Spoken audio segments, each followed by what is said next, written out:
अहिले मध्यपूर्वको अवस्था एकदम गम्भीर छ, यानि खाडीको अवस्था गम्भीर छ। अमेरिका र इजरायल मिलेर जब इरानमाथि आक्रमण सुरु गरे, त्यसपश्चात खाडीका मुलुकहरूमा जब इरानले सैन्य बेसहरूमा आक्रमण सुरु गर्यो, त्यसपछिका घटनाहरू निरन्तर दोहोरिरहेका छन्।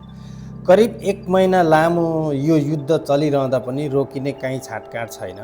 यदि तपाईँ खाडीमा हुनुहुन्छ भने सुरक्षित हुनुहोला र खाडी आउन खोज्दै हुनुहुन्छ नेपालबाट भने केही कुराहरू सुन्नुहोला, याद गर्नुहोला। यहाँ खाडीमा भएका मान्छेहरू, दाजुभाइ दिदीबहिनीहरू सकेसम्म घर जान खोजिरहेका छन्, घर जान मोडमा हुनुहुन्छ। तर समस्या कहाँनिर छ भन्दा एक कम्पनीले छुट्टी दिँदैन, छुट्टी दिए पनि गएर फर्किने वातावरण छैन। कम्पनी गयो एक त्यहाँनिर गयो। दोस्रो कुरा के छ भन्दा एकदम महँगो टिकट छ, चाहेर पनि जान पाइँदैन।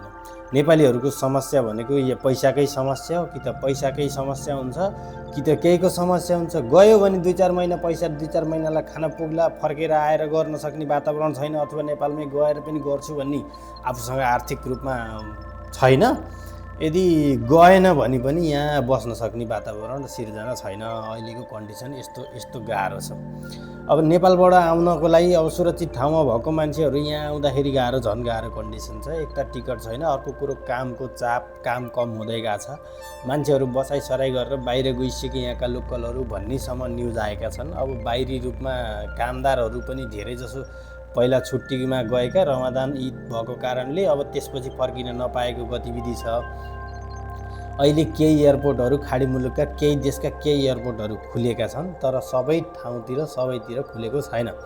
यो एकदम गाह्रो छ। विशेष गरी यो कुवेतमा त खुलेकै छैन, एयरपोर्टमा एट्र्याक भइरहेछ।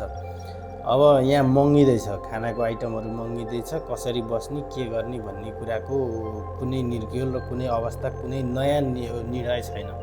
यसले नेपालमा कति असर गर्छ भन्ने कुराको कुनै ग्यारेन्टी छैन। किन भन्दा हाम्रो नेपालमा सबैभन्दा बढी ऊर्जा जाने भनेको यहीँबाट हो। चाहे त्यो वाइफाई, इलेक्ट्रिसिटी, के अरे यो इन्टरनेटको सुविधा होस्, इन्टरनेट एक्सेस होस्, चाहे खाद्यान्न पेट्रोलहरू होस्, अथवा कच्चा पदार्थहरू भारतबाट सप्लाई हुने कुराहरू होस्। अर्को कुरो, हामी भारतप्रस्थ छौँ। हाम्रो एकवटा मात्रै बाटो छ, आयातको स्रोत भारत हो। त्यहीँबाट सबै कुराहरू आउँछ। हामीसँग कुनै स्टकको सुविधा छैन।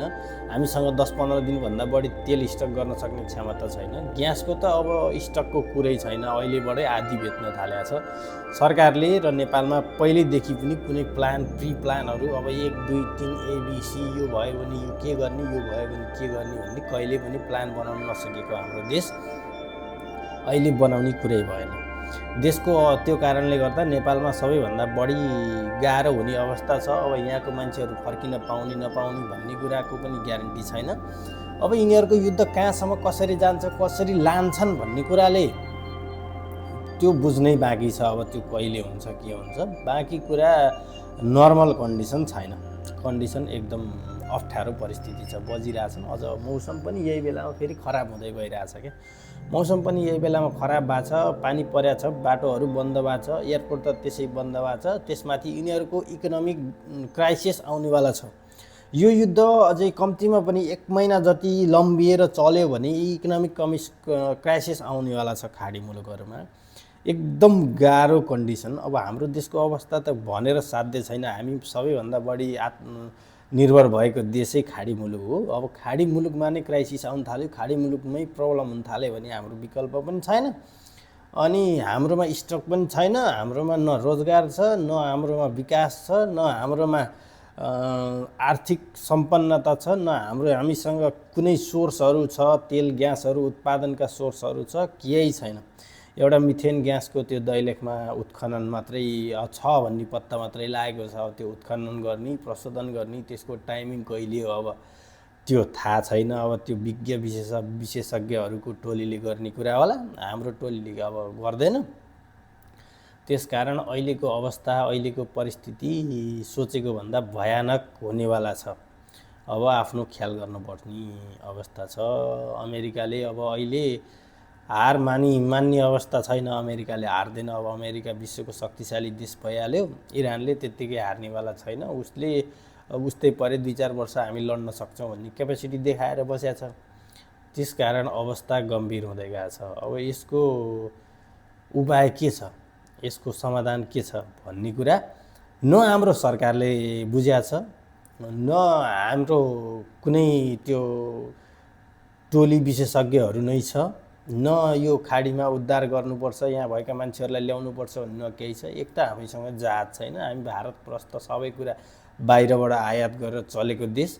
अब अहिले रेमिटेन्स पनि नचल्ने भयो, अब महँगाई यति बढ्नेवाला छ, तेलको त हिसाब छैन। अब तेल त अहिलेबाट अब यो एक हप्ता लम्बियो भने लगभग 200 प्रति लिटर पेट्रोल जान्छ।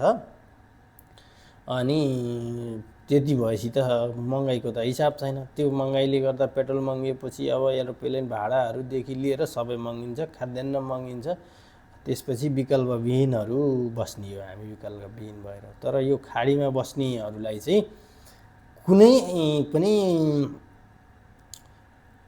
ऊ छैन, अब के गरेर हुने भन्ने कुनै टुङ्गो छैन। कम्पनी छोडेर जाने पनि सक्ने वातावरण छैन, नजाने पनि अब बस्न मन छैन, जाने पैसा छैन। अनि नजाने पनि यहाँ बसेर गर्ने चाहिँ के, परिवार भेट्न पाएन, यो अवस्था यस्तो छ भन्ने एकदम पीडाको क्षणमा अहिले मध्यपूर्वमा युवाहरू एकदम बिताइरहेको अवस्था छ। अहिलेको अवस्था चाहिँ अहिलेलाई यति कुरा गरौँ। यो मेरो फर्स्ट भिडियो पनि हो। ल, यो मेरो फर्स्ट भिडियो हो युट्युबमा। म यसरी बोलेर प्लस यो क्यामेरा लगाएर बोलेर भिडियो बनाएको फर्स्ट भिडियो हो। म यो मिडल इस्टमा भएको प्रब्लम, म अहिले मिडल इस्टमा भएको कारणले गर्दा विगत 10 वर्षदेखि मिडल इस्टमै, यो मध्यपूर्वमै, यो खाडी मुलुकमै भएको कारणले गर्दा केही कुराहरू, मेरो व्यक्तिगत कुराहरू, मैले भोगेका कुराहरू र विशेष गरी यो युद्धको कारणले आउने परिस्थितिहरूको बारेमा केही कुराहरू गर्ने कोसिस गरेको छु। यो कुराहरूलाई हेरेर प्रतिक्रिया दिनु होला।